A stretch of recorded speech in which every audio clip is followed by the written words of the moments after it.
ఎందుకంటే ఈ రోజు రాష్ట్రంలో జరుగుతున్న పాలన చూస్తా ఉన్నాం. ఏమన్నంటే ఏం చెప్పినారు, మన ఎన్నికల కన్నా ముందు ఇదే చేవేళ్ళకి వచ్చి పెద్ద పెద్ద గప్పాలు కొట్టున్నారా లేదా? పెద్ద పెద్ద మాటలు మాట్లాడున్నారు. కేసీఆర్ అజ్జేయుడు, నేను ఇచ్చేస్తా, కేసీఆర్ అజ్జేయులే, నేను ఇచ్చేస్తా అని చెప్పినాడు. ఏం చేస్తున్నాడో చూస్తున్నాం.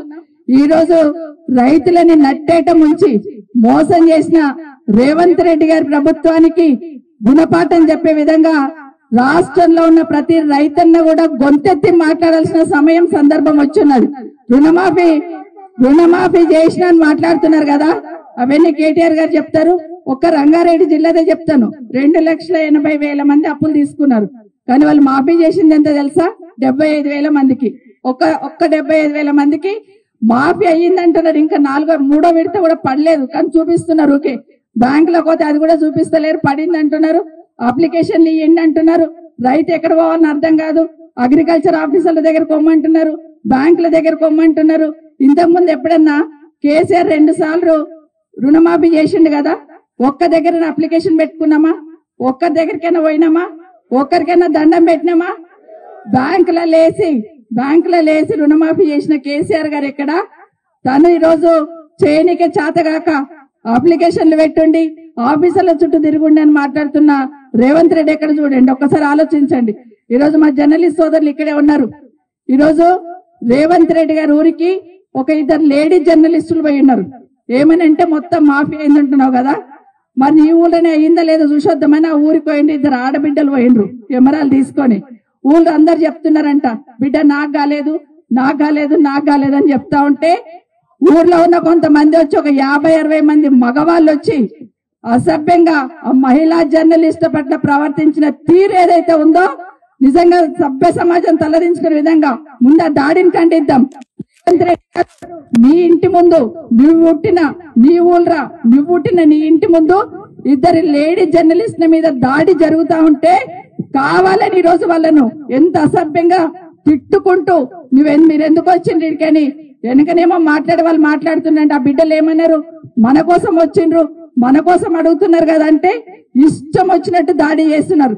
నిజంగానే అందరికి రుణమాఫీ చేసి ఉంటే రేవంత్ రెడ్డికి భయం ఎందుకు అని అడుగుతున్నా. ఎవరు పోతే భయం ఎందుకు, ఎవరు అడిగితే భయం ఎందుకు? కానీ ఈ రోజు రైతు రుణమాఫీ కాలేదు. ఇదే కాదు, ఒకటి అర్థమైతుంది ఏంటంటే ఎవరన్నా గట్టిగా అడిగితే, ఎవరన్నా గట్టిగా మాట్లాడితే వాళ్ళని వ్యక్తిగతంగా తిట్టడం, వ్యక్తిగతంగా మాట్లాడడం, నోరిప్పితే కేసీఆర్ గారి మాట లేకుండా రానే రాదు. ఈయనకు కేసీఆర్ గారిని తిట్టకుండా పొద్దెగడదు. కేసీఆర్ గారి తండ్రి లాంటోడు, ఆయనను పట్టుకొని ఎన్ని మాటలు మాట్లాడుతున్నాడు 8 నెలల్లో మనం చూస్తున్నాం. ఏమడుగుతున్నారు కేసీఆర్ గారు? బాగా పాలన చేయి, ప్రజలకు మంచి పాలన అందించు, నాకన్నా బాగా చేస్తాను కదా, నువ్వు కూడా చెయ్యన్నారు. దానికి నోటికి వచ్చినట్టు మాట్లాడుతున్న మాటలు మీరందరు వింటూ ఉన్నారు.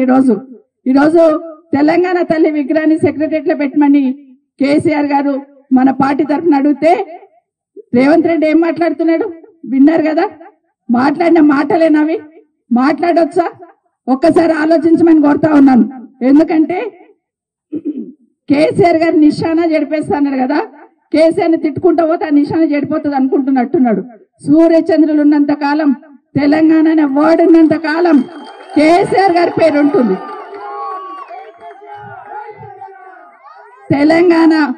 తెలంగాణ అనే పదం ఉచ్చరిస్తున్నప్పుడే పక్కన కేసీఆర్ గారు కనిపిస్తుంటాడు.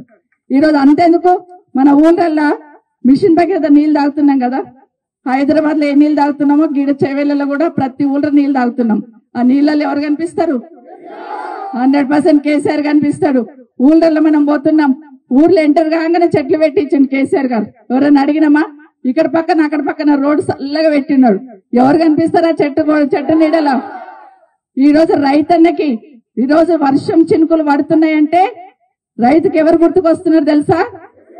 కేసీఆర్. ఎందుకంటే అక్కడ చినుకులు పడుతుండగానే ఈడ అకౌంట్లలో డబ్బులు పడుతుండే. ఎక్కడైనా మీ ఇంట్లో ఏం చెప్తుండే మీరు?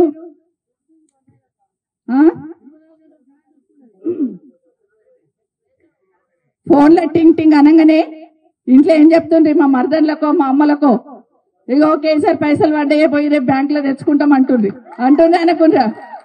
ఇప్పుడు ఆ టింగు టింగులు లేనే లేవు ఫోన్లో. బ్యాంకులకు వెళ్ళొచ్చే టింగు టింగులు లేవు, ఇప్పుడు బయటకు వెళ్ళొచ్చే టింగు టింగులు ఉన్నాయి. అప్పు చేసినాడు అడుగుతున్నా, అప్పు ఇచ్చినాడు అడుగుతున్నాడు, జల్దీ కట్టు అని. కడతాడుగా రేవంత్ రెడ్డి ఇస్తాడుగా కడతామని చూస్తున్నారు కానీ మొత్తానికి మోసం చేస్తున్నాడు. ఖచ్చితంగా ఎన్నికలప్పుడు ఏ హామీ అయితే ఇచ్చినావో ఒకసారి కాదు, నేను అనుకుంటాను వెంకటేశ్వర స్వామి చాలా గొప్ప మహిమగల్లోడు కదా, తప్పించుకున్నాడు ఆయన ఒట్లు పెట్టకుండా.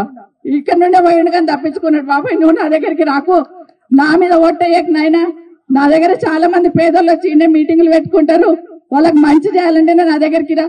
నిజంగానే కదా ఎక్కడెక్కడ ఒట్లు పెట్టుకుని కానీ దేవుడు రానియలే, పక్కకి వెళ్ళిపోతుంటే కూడా. కాబట్టి ఈరోజు దేవుళ్ళ మీద ఒట్లు పెట్టిండు, మోసం చేసిండు అనేది వాస్తవమా కాదు ఒక్కసారి ఆలోచించండి. డిసెంబర్ 9 అంటేవి 9 వాయే అన్ని వాయే, ఆఖరి కూడా అన్ని వేసినా అని చెప్పి ఎంత వేసిండు ఎంత ఇచ్చిండు అనేది మన కేటీఆర్ గారు చెప్తారు మీకు అందరికి. కానీ మనం అందరం కూడా గ్రామాలలో మనం ఇంకొక పని చేద్దాం. ఈ రోజు 2 జర్నలిస్టులు పోతే నీకు తట్టుకోలేక వాళ్ళని కొట్టిపించినావు కదా మహిళా జర్నలిస్టులని.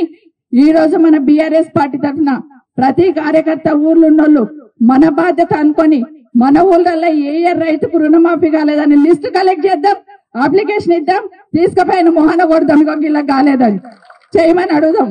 ఎందుకంటే ఇక్కడికి వెళ్ళి పోతుంటాడు కదా చెవెళ్ళ మీదకెళ్ళి ఆ గుట్ట కాడ పెడదాం, ఆడ వచ్చి ఇవి తీసుకుపోయిన అప్లికేషన్లు ఇటు ఇంద్రారెడ్డి విగ్రహం కాడ పెట్టినాం కుప్ప తీసుకొని పోయి మళ్ళీ మాఫీ చేయని చెప్పుదాం. కాబట్టి అది చేద్దాం ఇప్పుడు వారం 10 రోజులలో. మీకు అందరు కూడా